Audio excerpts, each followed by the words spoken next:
The Wealthy Barber, Everyone's Common Sense Guide to Becoming Financially Independent, by David Chilton. Picture this: you desperately need life-changing advice, the kind that could completely reshape your future and set you on the path to wealth and security. Where would you go? Maybe to some fancy consultant in a glass tower? A famous professor at an ivy-covered university? Here's the twist. What if the smartest financial mind in town wasn't found in any of those places? What if he was standing behind a barber's chair, scissors in hand, sweeping hair off a checkered floor in a tiny shop on Main Street? Sounds crazy, right? But that's exactly the genius premise behind a book that's quietly sold over 2 million copies. Not through slick advertising campaigns, but because people couldn't stop telling their friends about it. We're talking about The Wealthy Barber by David Chilton, a book where a young guy, completely clueless about money, discovers the secrets to financial independence from the last person you'd expect, his neighborhood barber. David Chilton himself is pretty interesting. He wasn't some Wall Street hotshot. He was just a regular guy who noticed something alarming. Most people, even the ones with decent jobs and good intentions, had no clue how to handle money. He saw that the finance world had been deliberately made confusing, stuffed with intimidating charts and fancy jargon designed to make ordinary folks feel stupid. So he decided to do something radical, make personal finance simple, approachable, and dare I say it, actually enjoyable. By the time we're done here, you're going to understand the single most powerful wealth-building secret out there. It's so simple you might laugh, but so effective that if you actually follow it, financial success becomes almost inevitable. You'll discover why traditional budgeting is basically designed to fail, and you'll learn a painless method that works backwards from everything you've been taught. Best of all, you'll walk away with a crystal-clear action plan you can start tomorrow, even on an average salary, to begin your own journey toward financial independence. This isn't just a book summary. It's an invitation to completely rethink your relationship with money and your future. So get comfortable, and let's head to a little barbershop where the haircuts are affordable, but the wisdom, absolutely priceless. Our story opens with a guy named Dave. He's 28, teaches for a living, happily married to Sue, and they've got their first baby on the way. He loves sports, hanging with friends, and generally enjoying life. But when it comes to money, Dave is, by his own admission, completely lost. Mortgages, retirement planning, insurance. He's never given any of it serious thought. His financial strategy, if you can even call it that, has basically been try to get by. But now there's a baby coming, and suddenly the weight of responsibility hits him like a freight train. One afternoon, he's flipping through a magazine and stumbles on one of those financial planning quizzes. Questions like, is your will current, and how will you fund your kids' education, feel like punches to the gut. He can't answer most of them. He doesn't even understand half of them. Right there, he has this terrifying flash of the future. Him, Sue, and their kids, homeless and desperate. In that moment, he makes a decision. He needs to figure this out. So he does what most of us would do. He decides to ask his dad. His father's a high school principal, solid and dependable, someone who's always taken care of the family. Dave figures he must know something about managing money after all these years. That weekend, Dave sits down with his father, bracing himself for a long, probably boring talk about pinching pennies and tracking expenses. But what his dad tells him is completely unexpected. His father admits something surprising. For most of his life, he didn't know anything about money either. He and Dave's mom lived paycheck to paycheck, their only financial rule being, don't go into debt. They were just like everyone else, financially clueless, because nobody, certainly not school, had taught them one of life's most critical skills. It wasn't until about 6 years ago that he finally learned the basics, and when he did, he was amazed at how straightforward it all was. Dave leans forward. So what happened? Who taught you? His father smiles and launches into a story. 6 years back, with some inheritance money in hand and the kids grown, he knew he needed professional guidance. He was at the local barbershop, Miller's, getting a trim, and mentioned his situation to another regular customer named James Murray. a guy who'd worked as both a stockbroker and insurance agent before making it big in real estate. Dave's dad asked him straight up, "Who's the best financial planner in town?" James Murray grinned and said, "The best financial planner in town is the guy currently holding a razor to your throat." Dave's jaw drops. "Roy, our barber Roy." His dad nods. "Exactly, Roy Miller. Over several months while cutting my hair, Roy taught me everything I needed to know. And now, your mom and I are in great shape financially." How could a barber be a financial genius? Here's the thing about Roy Miller. He was never meant to be an ordinary barber. In high school, he was the golden boy, smart, athletic, funny, voted most likely to succeed.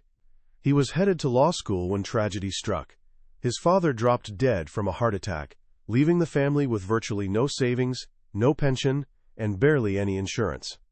At just 19, Roy had to abandon college and take over his father's barbershop to support his mom and younger sister. Shaken by how vulnerable his family had been, Roy promised himself he'd never make the same mistakes. He devoured every book on money he could find, but they all focused on what to do with wealth once you had it, not how to build it from nothing.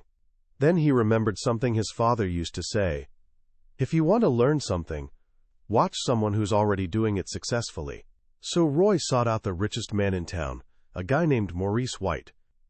Mr. White, who owned half the commercial real estate downtown, took a liking to the earnest young barber. He told Roy something incredible. "I'll teach you the golden secret of financial success in 1 hour." And in that single hour, Roy learned a lesson that would eventually make him a millionaire on a barber's salary.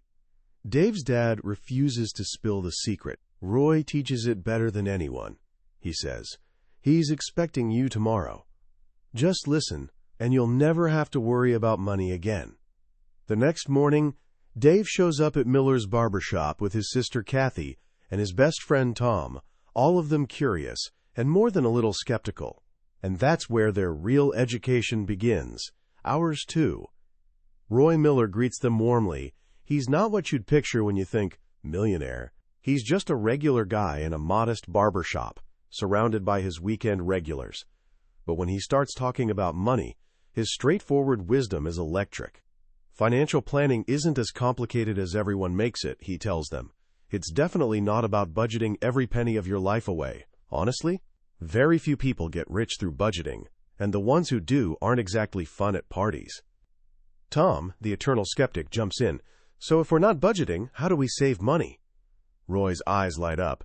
"That's the golden secret. That's what old Mr. White taught me all those years ago." He tells them about sitting down with the wealthiest man in town. Mr. White looked at him and said something remarkably simple.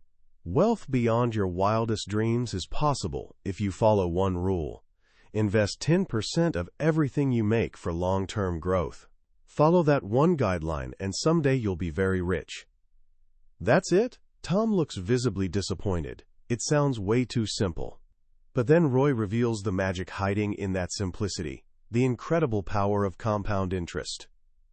He turns to Kathy with a question.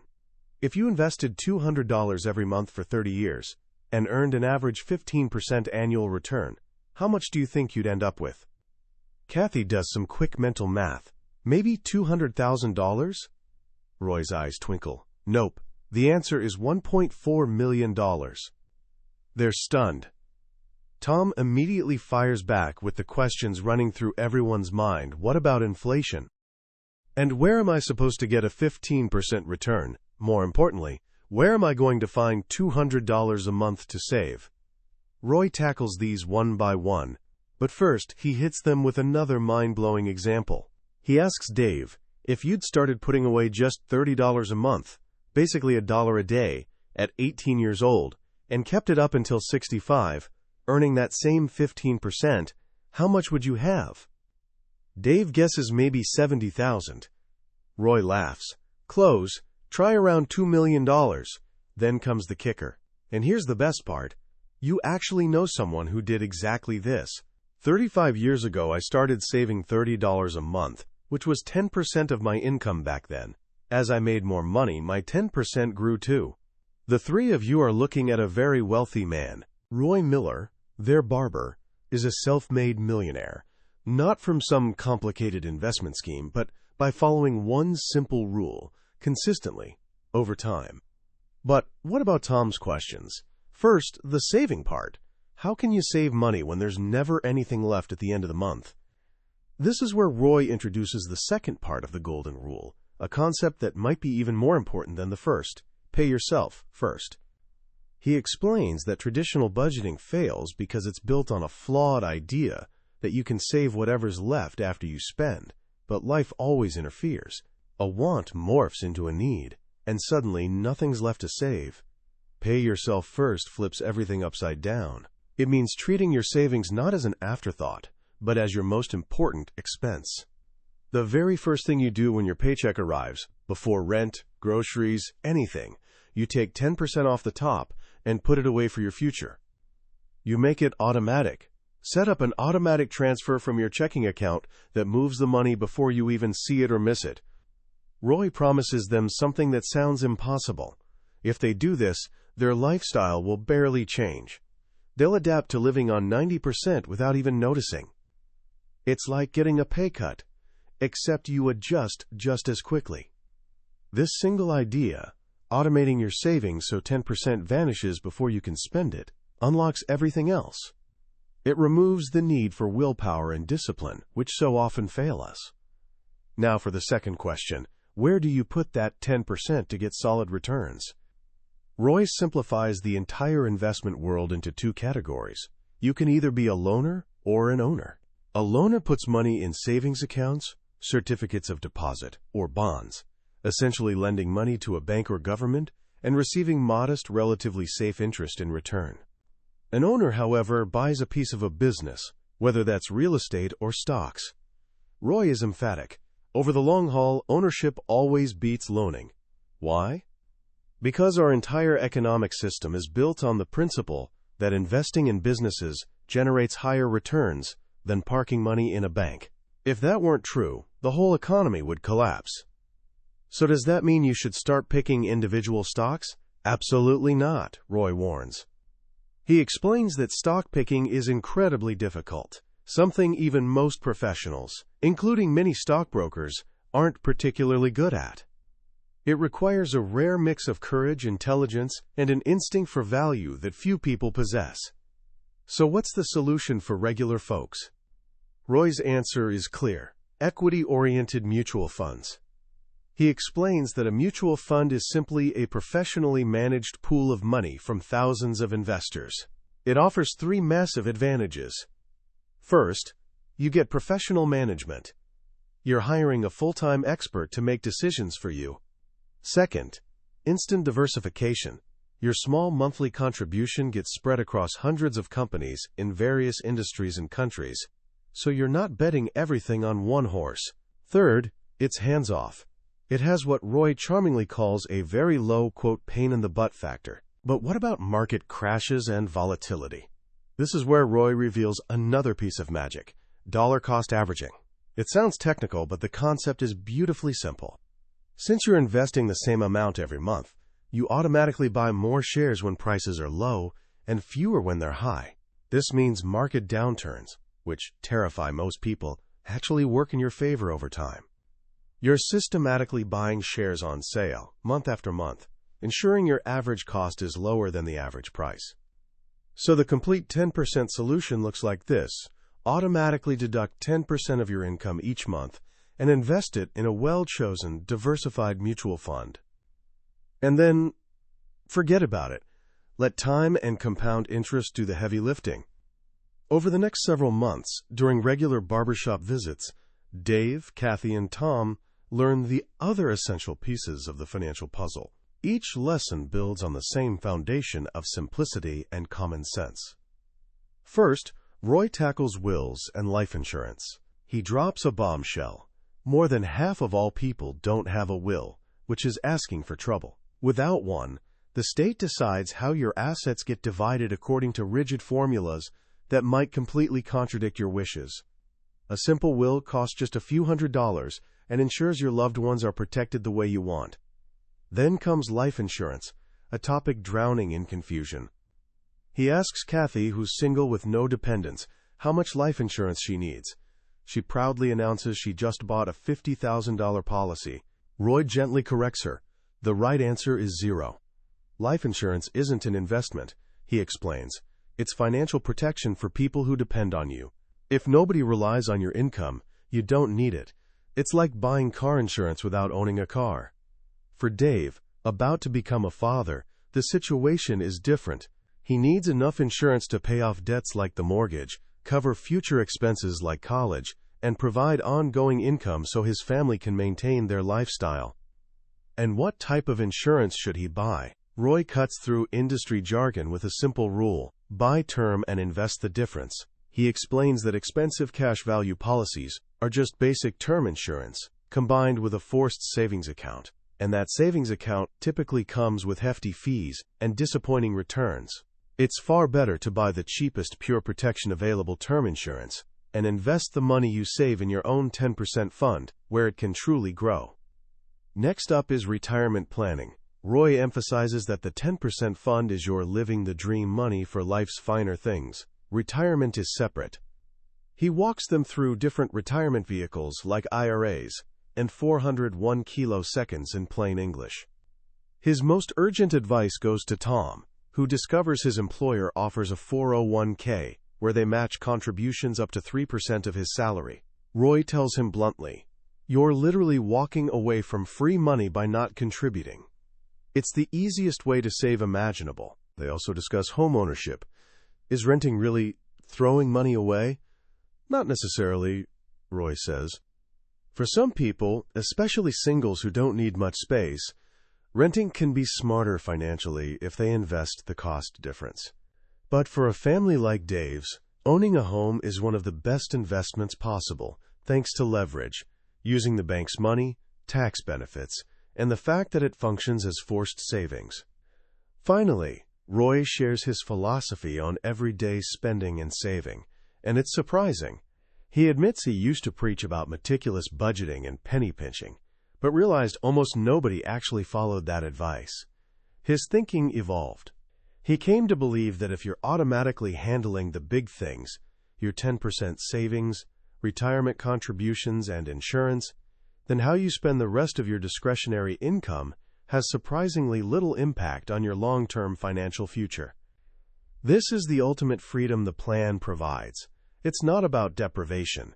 It's about setting up an automatic wealth creation system that runs in the background, freeing you to enjoy life without obsessing over every dollar. His one powerful guideline for daily spending is this: a dollar saved is $2 earned. Because of taxes, you need to earn nearly $2 just to take home $1. But a dollar you save through smart shopping stays completely in your pocket. Eventually, Dave, Kathy, and Tom graduate from the Miller School of Financial Planning. Money no longer intimidates them. They have a simple, sensible plan. They feel a sense of control and optimism about their future they never imagined possible. The story ends with them giving Roy a gift, a beautiful painting of his lakeside house, bought with the rewards of his simple plan. On the frame is an engraved plate reading, "The Rewards of Common Sense." When you step back and look at the lessons from the Wealthy Barber, what strikes you isn't their complexity, but their profound simplicity. In a world constantly telling us that wealth is reserved for financial wizards who understand complex market strategies, David Chilton, through Roy's voice, delivers a message of incredible hope. Financial independence is within reach for every single one of us.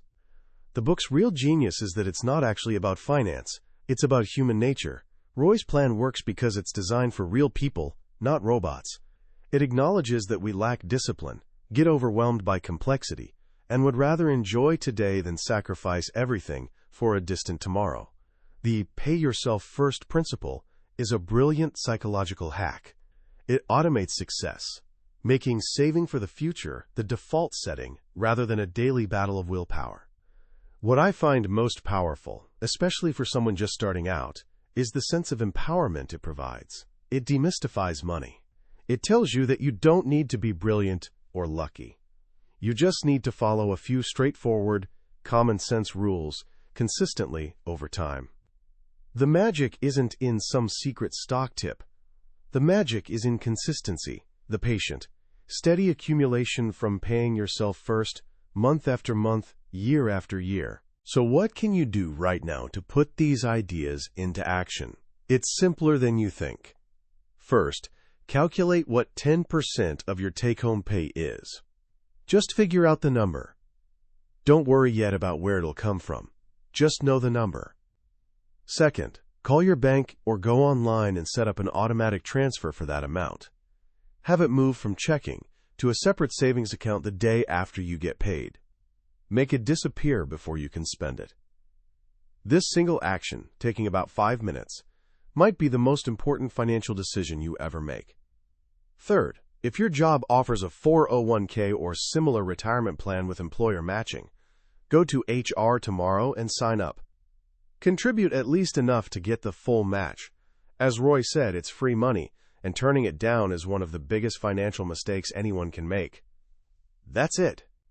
Those 3 simple steps are the beginning of everything. They're the foundation on which financial freedom is built.